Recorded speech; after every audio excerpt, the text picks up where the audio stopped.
तबारक व तआला बंदों के सामने वाकयात ऐसे पेश कर देता है कि अगर बंदा उससे इबरत हासिल कर लेता है तो उसका बेड़ा पार होगा।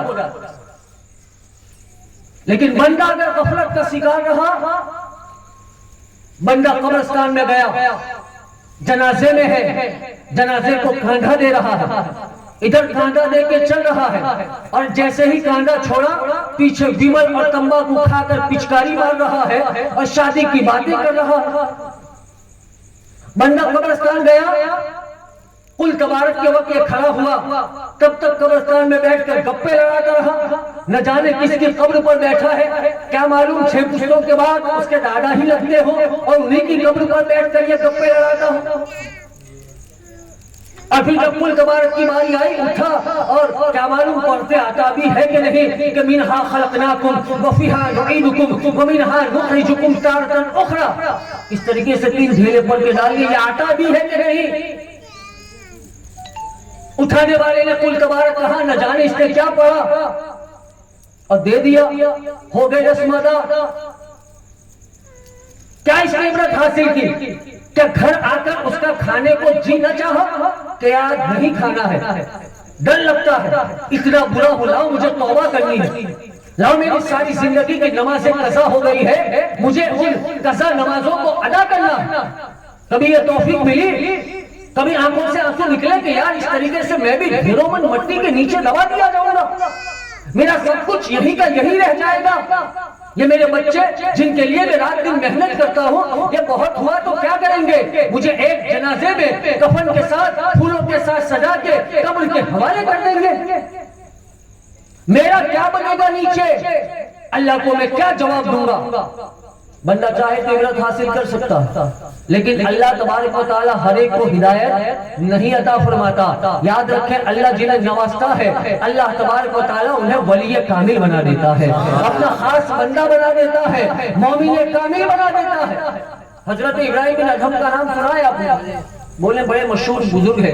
ये ऐसी जात है जिन्होंने अल्लाह तबारक व तआला की रजा के लिए और अल्लाह तबारक व तआला को पाने के लिए इन्होंने अपने तख्तो ताज को ठोकर मार। क्या किया? बोले नहीं, तख्तो ताज को ठोकर मार। अरे आज तो बाप के इसाले सवाब के लिए कोई एक बीघे को ठोकर नहीं मारता। बोले है आप में कोई ऐसा जिसने 5 बीघे अपने बाप के इसाले सवाब के लिए लिखवाई है? बोले यहां आप कहेंगे तख्तो ताज को ठोकर मारी, सुभान अल्लाह। अरे तख्तो ताज छोड़ा है, हुकूमत छोड़ी है। मैं इसलिए मिसाल दे रहा हूं कि आपको पता चले आपने 1 बीघा छोड़ा है। अरे वो तो छोड़ दे, 5-50 हजार रुपए छोड़े हैं, वो तो पेटी से निकलते हैं, वो भी धीरे से। मेरे अब्बा बहुत अच्छे थे, देखो मेरा कितना ख्याल रखा। अब अब्बा का ख्याल रख, इसाले सवाब कर। जरा सोचे मेरे अजीज, ये ऐसी जात है जिन्होंने हुकूमत को छोड़ा है, तख्तो ताज को छोड़ा है, बादशाहत को छोड़ा है। अब वाकया ये बना कि हजरत इब्राहिम बिन अदहम रहमतुल्लाह तआला अलैह एक मर्तबा अपने महल में, अपने कमरे में पलंग के ऊपर आराम फरमा रहे हैं। इन्होंने देखा कि खिड़की के पास से कोई आदमी तेजी से निकला। इन्होंने सिपाहियों को आवाज दी, इधर। अरे मुझे ऐसा लगता है कोई आदमी यहां से गया है। कहा नहीं हुजूर, हम तो तलवार लेकर बाहर खड़े थे, कोई भी नहीं गया। नहीं कहीं गया है, मैंने देखा है। कुछ देर के बाद छत के ऊपर से दौड़ने की आवाज आई। कहा देखो मैं नहीं कहता था कोई है, देखो छत के ऊपर कौन है। गए और उस नौजवान को पकड़ के लिया, बुलाया। कहा भाई इतनी रात को, आधी रात को मेरे महल के अंदर छत के ऊपर क्या कर रहे थे? कहा हुजूर मेरा ऊंट गुम हो गया था, मैं छत के ऊपर ऊंट ढूंढ रहा था। अब छत के ऊपर भी ऊंट होता है क्या? इब्राहिम बिन अदहम ने कहा छत के ऊपर ऊंट ढूंढ रहा था।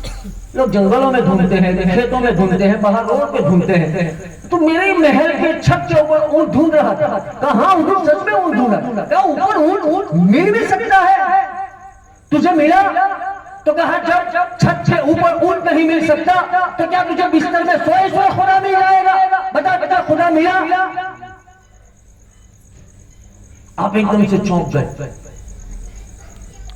नौजवान चला गया, सारी रात बेदार रहे। एक वाकया तो ये था जिसने आपको झंझोड़ के रख दिया।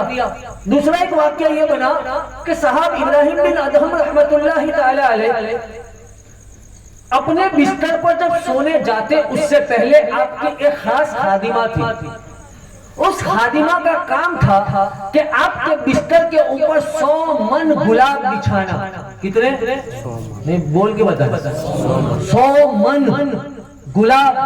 पूरे महुधा में किसी भी दिन इतने गुलाब नहीं बिकते होंगे, किसी भी दिन नहीं। 365 दिन में कोई दिन ऐसा नहीं आता होगा कि महुधा में 100 मन गुलाब बिके हों।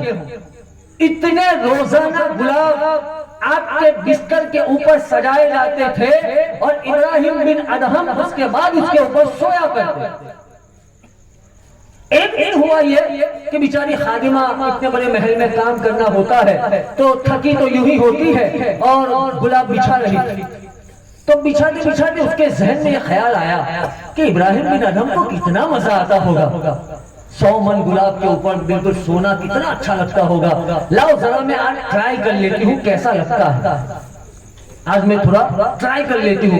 जैसे होते कि नहीं, काम करने वाले की गद्दे पर बैठ गए, कितना नरम गद्दा है, फिर हाथ से साफ कर लिया, थोड़ी साफ को पता चलने वाला है कि नहीं? तो इस तरीके से ये भी लेटी ही थी। अब इसका टाइम अच्छा नहीं था। इब्राहिम बिन अदहम आ गए, इन्होंने देख लिया। तू सोई है मेरे बिस्तर पर, रोज इसी तरीके से सोती होगी। हालांकि रोज नहीं सोती, उस दिन खाली ट्राई किया था लेकिन पकड़ी गई। तो हुजूर नहीं, मैंने सिर्फ आज बस यूं देखने के लिए कैसा लगता है। कल अभी बताता हूं तुझे कैसा लगता है। आपने बुलाया जल्लाद को, कहा इसके जिस्म पर कोड़े मार, इसको पता चले कि एक बादशाह वक्त के बिस्तर पर लेटने की सजा क्या है, कितना दर्द होता। पहला कोड़ा मारा तो ये जोर जोर से चीखने लगी, चिल्लाने लगी। का कैसा लगता है? फिर दूसरा, तीसरा, चौथा मारा तो ये हंसने लगी। इब्राहिम बिन अदहम को बड़ा ताज्जुब हुआ, तो अजीब औरत है। पहला कोड़ा मारा तो ये रो रही थी, अब इसके बाद जितने कोड़े पड़े तो ये हंस रही है। सुन बता, पहले कोड़े पर तू रो क्यों रही थी और बाकी कोड़ों पर हंस क्यों रही थी? उस औरत ने मुस्कुरा के जवाब दिया कि जब तुमने मुझे पहला कोड़ा मारा तो मुझे पता चल गया कि मेरे बिस्तर पर सोने की सजा ये है, लेकिन उसके बाद मैं ये सोचकर हंस रही थी कि जब एक बार ऐसे बिस्तर के ऊपर मैं सिर्फ एक लम्हे के लिए सोई तो इसकी सजा इतनी भयानक है। अरे तू तो रोज इसी बिस्तर के ऊपर सोता है, तुझे अल्लाह कितनी भयानक सजा देगा। इस बात ने इन्हें झंझोड़ के रख दिया। इन्होंने बल्ख की सल्तनत को लात मारी, महंगा लिबास उतार दिया, ताज उतार दिया, तख्त को लात मारी, अपने जिस्म के ऊपर एक गुदरी लगा और उस पर पैबंद लगा। अब दरियाए दजला के किनारे पर बैठ गए, अल्लाह अल्लाह में मशगूल हो गए। अब जरा आप देखें कि जब तक दुनिया की सारी चीजें आपके पास थी उसके बावजूद आप गरीब थी, और जब आपने इन दुनियावी चीजों को लात मारा अल्लाह की रजा के लिए, अल्लाह की खुशनुदी के लिए, तो अल्लाह तबारक व तआला ने सारी खुदाई आपके ताबे कर दी। अब दरिया दजला के किनारे पर बैठे हैं और अपनी यही गुदरी, फटा पुराना लिबास तो वो फट गया था तो उसे सुई से सी रहे थे बैठ। इत्तेफाक से उनके मामू वहां से एक लाओ लश्कर के साथ निकले। मामू ने देखा कि इब्राहिम बादशाह वक्त था, आज ऐसा लिबास पहना है और उसे सुई के साथ सी रहा है। आपने लश्कर को आगे भेजा और फिर उनके पास गए और जाने के बाद कहा कि इब्राहिम अभी कुछ नहीं बिगड़ा है, तख्त-ओ-ताज तुम्हारा इंतजार कर रहा है, वो नरम नरम बिस्तर तुम्हारा इंतजार कर रहा है, वो सर पे ज़ेब देने वाला ताज तुम्हारा इंतजार कर रहा है, वो महंगा लिबास वो तुम्हारा इंतजार कर रहा है। ये तूने क्या पहना है और बता उस राह को छोड़कर तुझे क्या मिला और इस राह को हासिल करके तूने क्या पा लिया? जब आपने ये कहा कि क्या हासिल हुआ, तो आप गुदरी से रहे थे, आपने उस सुई को वहीं दरिया में डाल दिया। क्या किया? दरिया में डाल दिया। अब जरा सोचे, यहाँ से सुई उठाकर उधर मैं उधर डाल दूं तो एकदम जल्दी से आपको न मिले।